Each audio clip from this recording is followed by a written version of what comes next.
You are recognized. Thank you, gentlemen. Thank you for being here and your testimony. Just wanted to put out first off, I think we all agree here, and everybody in this room, is that keeping the American public safe and fighting crime and making sure folks feel secure in their communities is absolutely fundamental to government. I would say it's probably the primary role of government is to keep people safe, first and foremost, so that we all agree. But then the second question is, how do we do that in the most effective way? How do we actually reduce crime? How do we make sure people are safe, and how do we spend scarce taxpayer money as wisely as possible? That's how I approach problems. So I had my Homeland Security staff, who I'm serve as ranking member, kind of look at the cost, and based on information we've gotten from the administration, National Guard deployments to American cities by this administration have cost taxpayers a little over $410 million so far, with the stated mission of restoring law and order and reducing crime. The federal government, however, as I think you know, already has some really effective ways of bolstering public safety now, such as the Department of Justice COPS hiring program, which puts highly trained, professional, full-time police officers in the community, helping those communities in particular that need additional law enforcement help. It funds local agencies to hire career law enforcement officers. Last year, in fact, the COPS program funded the hiring and training of 1,193 fully trained professional police officers nationwide at a cost of $157 million.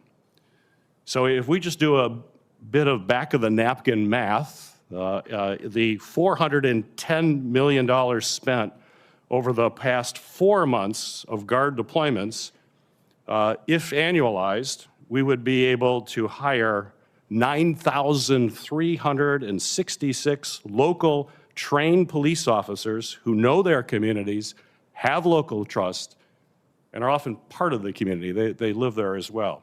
So, Mr. Ditlevson, given these numbers, do you agree that spending these funds on career law enforcement officers would be much more effective use of taxpayer money than a temporary employment of National Guard folks? Senator, thank you for the question. And you make a great point as far as the difference in cost, but I would counter that by saying in exigent circumstances where we need to move fast, where things are not standard or normal, the National Guard is the response force that needs to be utilized in those situations. We look at Los Angeles and the rioting that was occurring out there. President Trump had to take action in that situation and mobilize the National Guard to help our partners in federal law enforcement respond to the vicious attacks that were happening on those officials.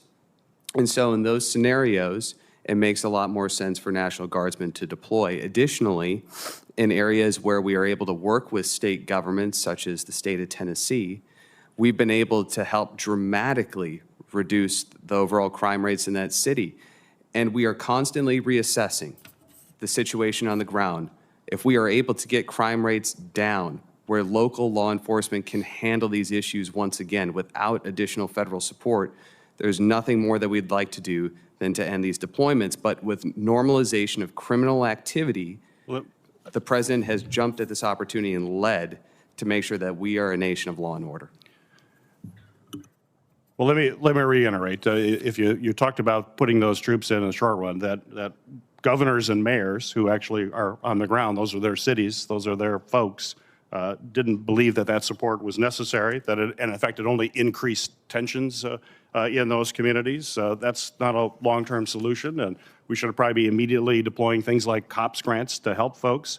In fact, just which I thought was interesting in how this is so inefficient, in response to written questions from my staff, the DC National Guard confirmed that 38 of their service members, who are Metropolitan Police Department officers, 10 of them were called up for the, or I should say, 38 of them are service members, 10 of them are supporting DC Safe, Beautiful Task Force and are not serving their day jobs as police officers. So they've been basically taken off the streets as DC trained police officers and they're doing things like painting fences, picking up trash with the DC National Guard. Why would you take trained police officers off the street in Washington, DC, call them up for the Guard and say, now you can help beautify the city instead of being on the street fighting crime? Does that make any sense?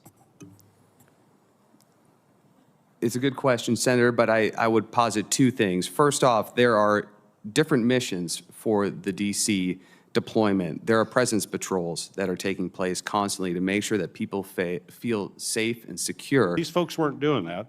From what we understand, they were doing the beautification mission. Senator, I can't speak to the specifics on that, but in addition to that, oftentimes local law enforcement are also National Guardsmen, and that only helps our National Guard. I agree, but they should be doing law enforcement work, not picking up trash. I mean, these are the kinds of things that just how inefficient. We got to be efficient. Taxpayer money is sacred. We have to protect our communities, but let's do it in a smart way. Let's not do it in a way that may make TV news. Let's do it in a way that actually helps people on the ground and keeps them safe. Thank you, Senator.